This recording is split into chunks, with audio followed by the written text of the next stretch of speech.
जो बढ़कर के 1,56,000 करोड़ रुपए तक वार्षिक पहुंच चुकी है। उत्तर प्रदेश के अंदर एग्रीकल्चर के बाद सूक्ष्म लघु उद्यम मध्यम जो उद्यमियों ने हस्तशिल्पी और कारीगरों ने अपने कौशल का जो परिचय दिया आज हम सबके सामने है। बहुत बड़े पैमाने पर रोजगार का सृजन हुआ। सरकार ने प्रोत्साहन देना प्रारंभ किया। बैंकर्स का सकारात्मक सहयोग प्राप्त हुआ। आज परिणाम है कि उत्तर प्रदेश बेरोजगारी की दर को कम करने में, जो देश का सबसे बड़ा राज्य है, सबसे अधिक युवा हमारे पास हैं, उन युवाओं की आकांक्षाओं के अनुरूप रोजगार देने में भी हम लोगों ने सफलता प्राप्त की। 18% से इस दर को कम करते हुए 2.9% तक हम 3% से नीचे तक लाने में हमें सफलता प्राप्त हुई है। उत्तर प्रदेश जैसे राज्य में लोगों की इच्छा होती थी कि यहां पे बैंकों से जो लोन दिया जाना चाहिए अधिक संख्या में दिया जाना चाहिए, लेकिन किनको दिया जाना चाहिए किसी को पता ही नहीं था। क्या होना चाहिए, इसका रेशियो क्या होना चाहिए, ये भी नहीं मालूम था। इस सीडी रेशियो को भी राज्य सरकार ने जब अभियान चलाया, बैंकर्स के साथ मिलकर के इस कार्यक्रम को आगे बढ़ाया। कोरोना कालखंड में भी उत्तर प्रदेश पहला राज्य था जिसने लोन मेला आयोजित किया था। पहला लोन मेला उत्तर प्रदेश से प्रारंभ हुआ था। पूरे देश के लिए वो एक मिसाल बनी थी कि कोरोना में तकनीक का बेहतर उपयोग करते हुए आदरणीय प्रधानमंत्री जी की प्रेरणा से लोन मेला हम लोगों ने तब भी आयोजित किया था। और आज हमारा सीडी रेशियो 46% से बढ़कर के लगभग 53% प्राप्त कर रहा है। यानी एक सकारात्मक पहल किस रूप में आगे बढ़ती हुई दिखाई दी, आज उसके परिणाम भी हम सबके सामने हैं। आपने देखा होगा, जिन उद्यमियों से मैं बात कर रहा था, जिन कारीगरों से मैं भी बात कर रहा था, ये कोई बहुत बड़े स्तर पर ऐसा नहीं कि इनके पास खानदानी पूंजी रही हो। इन लोगों ने अपने स्तर पर मेहनत की, अपने स्वावलंबन का रास्ता स्वयं बनाया।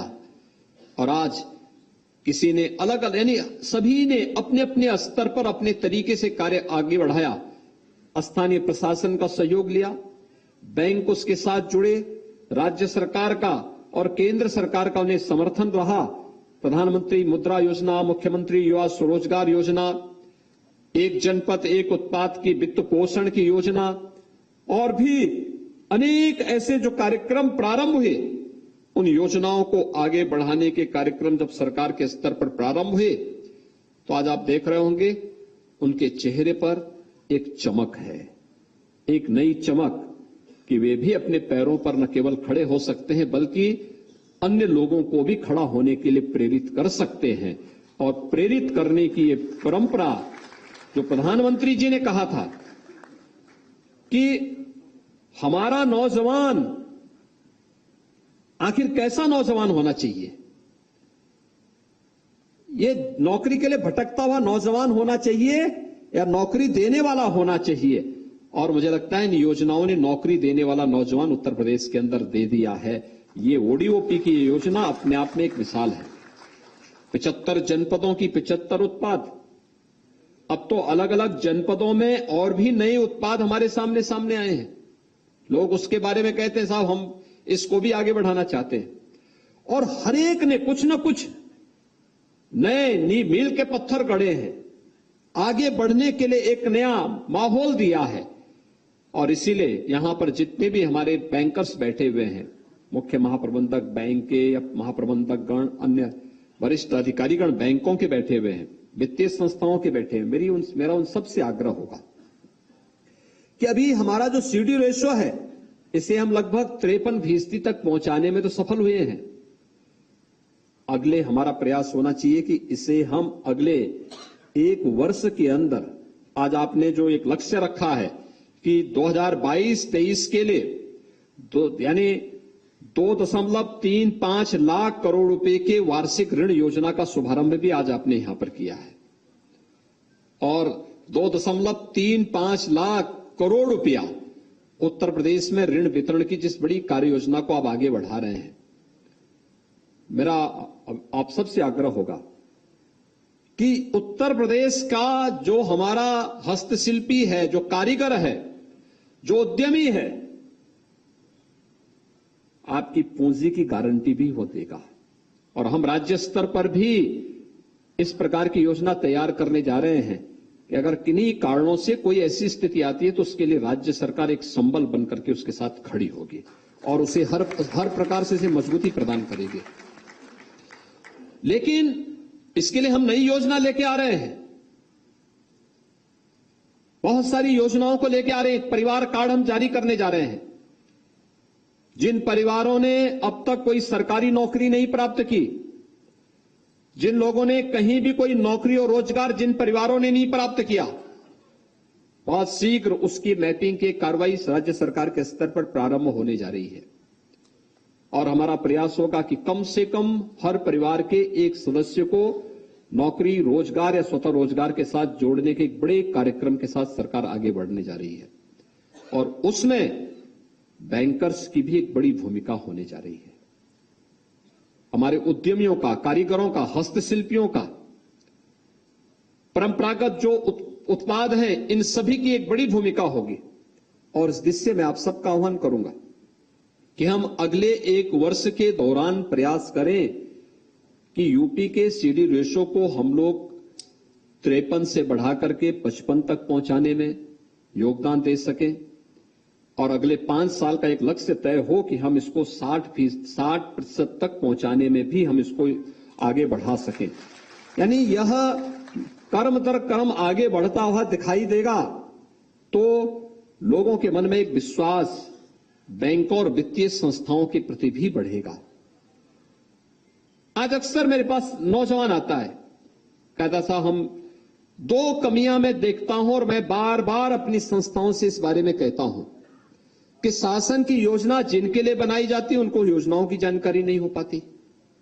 कारण है हमारी शिक्षण संस्थाएं, प्रशिक्षण संस्थाएं एक प्रकार का तटस्थ भाव रखती हैं शासन की योजनाओं से।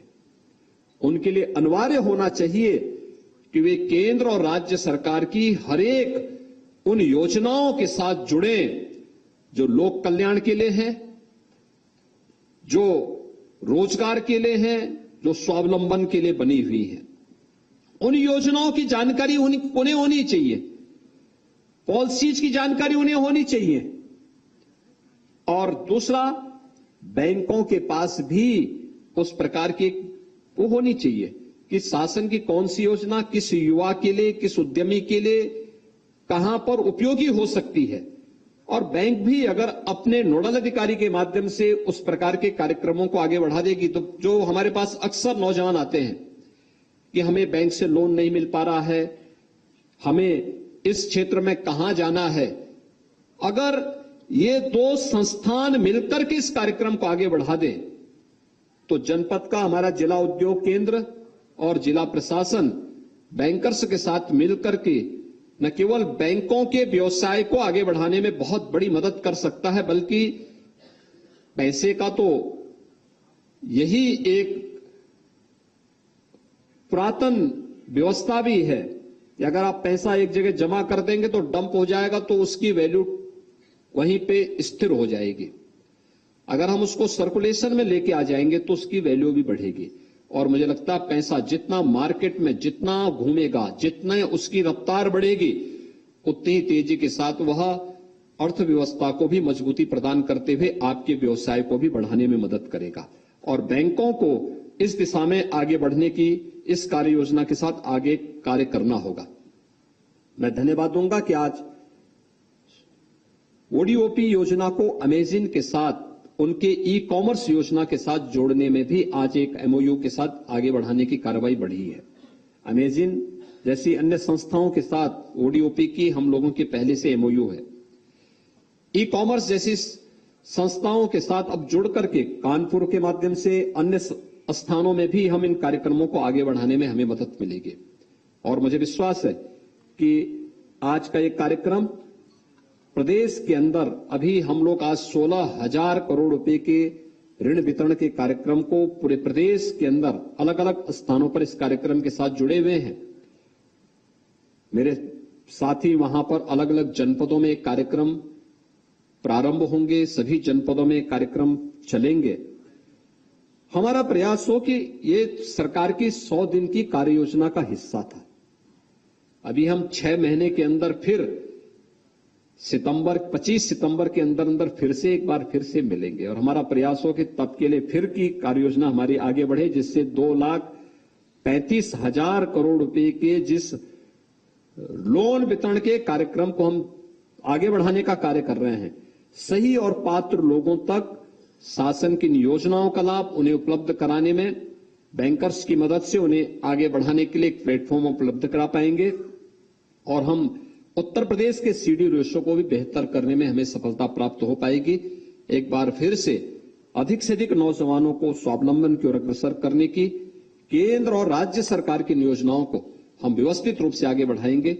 इस विश्वास के साथ मैं एक बार फिर से जो भी लाभार्थी आज जहां पे लोन प्राप्त कर रहे हैं, उन सभी कारीगर, हस्तशिल्पी और उद्यमियों को मैं हृदय से बधाई देता हूं और विश्वास व्यक्त करता हूं। एक और मुझे उनसे कहना है, प्रधानमंत्री जी डिजिटल बैंकिंग की बात कर रहे हैं, तो उन सब से बैंकों से मेरा आग्रह होगा कि जो भी लोग लोन प्राप्त कर रहे हैं, डिजिटल लेन देन के साथ अगर हम उन्हें जोड़ सकेंगे, उसकी ट्रेनिंग दे सकेंगे, तो यह डिजिटल बैंकिंग को भी प्रोत्साहित करने का एक बेहतरीन माध्यम मिलेगा। क्योंकि उत्तर प्रदेश में जितना मैन पावर आपको मिलेगा, जितना अच्छा स्कोप आपके सामने होगा, मुझे लगता है कि वह अन्यत्र मिलना कठिन होगा और इसका हमें बेहतर लाभ उठाना होगा। मैं एक बार फिर से आप सबके प्रति हृदय से अपनी शुभकामनाएं देता हूं।